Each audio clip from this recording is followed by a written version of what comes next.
ఉరికి నొప్పుల బాధ నోచుకొని నాకు జన్మను ఇచ్చినవా, లోకమంతా చిన్న చూపు చూసినా మమ్ముల వెంచినవా.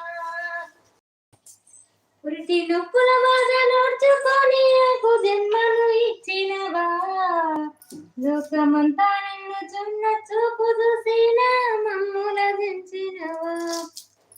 నీక సాయిలో కథ కన్నీళ్ళు కూర్చి మమ్మగా పాడినవా, ఎదిగేటి బిడ్డల కళ్ళ చూసి కడుపు నిండా మురిసినవా. ఏమిచ్చి తీర్చుకొని